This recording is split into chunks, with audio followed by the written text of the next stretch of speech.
کراچی کے کرکٹرز کو صلاحیتیں نکھارنے کے لیے دوسرے شہروں کا رخ کرنے کی ضرورت نہیں، کیونکہ انہیں اب تمام سہولیات شہر قائد میں دستیاب ہوں گی۔ اکیڈمی کے افتتاح کے موقع پر میڈیا سے گفتگو میں شہریار خان نے منصوبے کو کراچی کے کرکٹرز کے لیے مفید قرار دیا۔ انہوں نے بتایا کہ کرکٹ بورڈ نیب کے ساتھ مکمل تعاون کر رہا ہے۔ ہمیں چھپانے کی کوئی چیز، we are an open book۔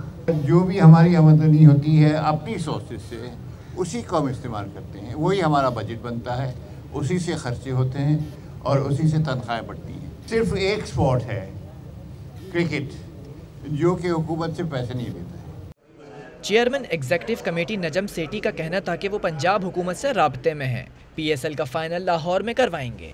Punjab حکومت کے ساتھ، پنجاب ہوم سیکرٹری کے ساتھ، پنجاب سی سی او کے ساتھ، سی سی پی او کے ساتھ we are in detail discussions about security arrangements. ہماری پوری کوشش ہے اور کہ لاہور میں فائنل ہو، اور انشاءاللہ ہوگا لاہور میں فائنل۔ کراچی اکیڈمی میں gymnasium, swimming pool, lecture rooms, museum اور دیگر سہولیات موجود ہیں۔ اکیڈمی کو پاکستان کے مایہ ناز cricketer little master Hanif Mohammad سے منسوب کیا گیا ہے۔